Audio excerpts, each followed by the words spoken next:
This segment is brought to you by Gin Gators. We sink our teeth into service.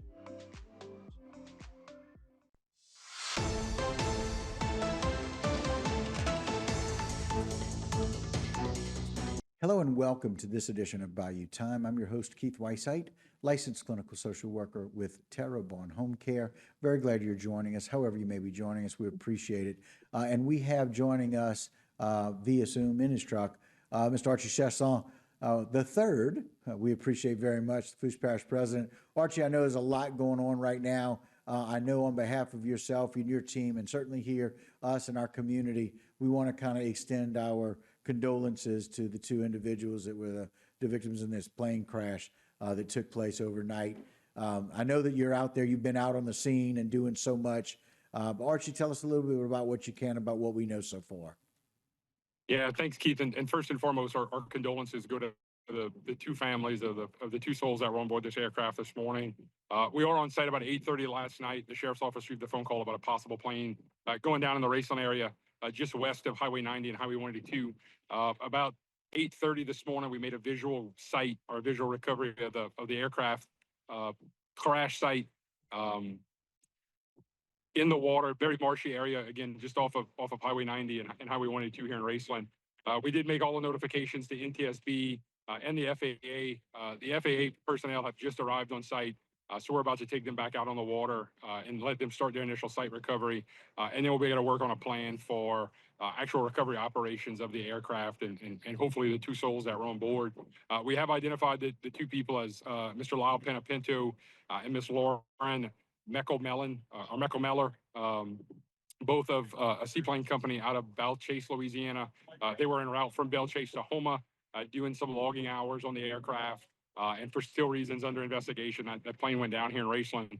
So we're going to work as late as we can tonight, bringing in lights and whatever other assets we need to try to hopefully recover those two individuals for the families, and then work throughout the weekend and the rest of the week, as long as it takes to get as much of the aircraft out of the marsh as we can so the NTSB can do their investigation as well. Yeah, listen, one of the things that we take pride in here in our area is the collaboration and work with all of those agencies involved. I know it started with the Sheriff's Office and you and your team with Lafourche Parish government, but now to NTSB and FAA, being able to do all of those things we need to do. It's a big event to coordinate that when we have a plane crash like this. Yeah, it is, Keith. And unfortunately, this is not the first time we've had to deal with this. You know, a couple of years ago, we lost a couple of people in a helicopter crash in La Rose. Similar situation in a marshy area. So we're very, very well adversed, unfortunately, with all the partner agencies and the Sheriff's Office and NTSB and FAA. And I have to say that recovery and operation went very well. So I fully expect this one to do the same thing. And again, we're going to work as long as we can and do what we need to do to make sure that we can make these families at least, you know, somewhat whole at the end of the day. You know, this is not an easy process and not an easy day for them, but we're going to continue to do the best that we can to make it happen. Well, we appreciate the expedience, certainly. Can you tell us a little bit, are you guys having to use airboats to get out there because of the marshy area? And that creates a little bit of a different dynamic as well. It does. So we have, you know, our airboat here from Parish Government, the Sheriff's Office airboat as well. And then the recovery contractor is in and out as well. We're probably going to start some operations later this afternoon into tonight. Again, hopefully trying to recover those two bodies that were on board the aircraft. But it is. I mean, it's working in a marshy environment is never easy, right? It's a lot of float marsh here in South Louisiana. So you're sinking, you're moving around. It's not something you can easily walk through. So a lot of this is going to be done with heavy machinery in a very meticulous manner to preserve as much as we can. Yeah, and again, you mentioned that. I mean, fortunately, in the marsh areas that we have marsh equipment, right, that we can bring in and bring in some of those large pieces of equipment and kind of move that forward. I'm so very glad that we have the opportunity to be able to go and do that. And I know that y'all are working diligently and quickly as possible to get that done. Yeah, no doubt. Like, we have some great people in the region that, again, are very adverse to doing this and very unfortunate that we have to, but again, very, very, very skillfully able to be done so we can respect the crash site and the investigation, but also respect the families and the people that are involved today. Okay. Sorry about that, Archie. We lost you there for a minute. But as we have you, again, the timeline here is that we found out about the plane potentially going down around 8:30 last night with Lafourche Parish Sheriff's Office kind of alerting everyone, and now kind of moving forward here, looking forward to NTSB coming down, correct?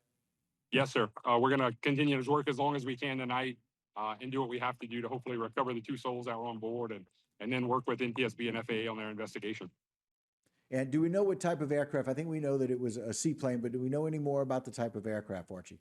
Yeah, so it was a 1976 Cessna 210L. So it wasn't. It was a typical Cessna passenger aircraft. There weren't any floats on the plane, so it wasn't a true seaplane. They took off from that private airstrip that the company has in Belle Chase. And from what we can gather, we're doing some just logging some hours on the airplane, and we're going to fly from Belle Chase to Houma, Houma to Galliano, and then back down to Belle Chase, and just put some hours on the aircraft, get some hours in the air. And again, for reasons still under investigation, it decided to go down at about 8:30 last night here in Raceland.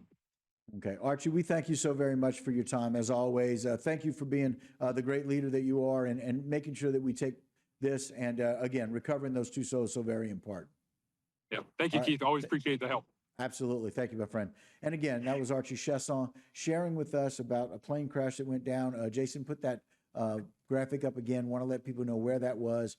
Again, that was Archie Chesson, Lafourche Parish president, telling us about a plane crash that went down late on the evening of April the 3rd, on April the 2nd, April 2nd at 8:30, and recovery of everything that they can with two individuals on board. They've identified those individuals and communicated with their families and loved ones.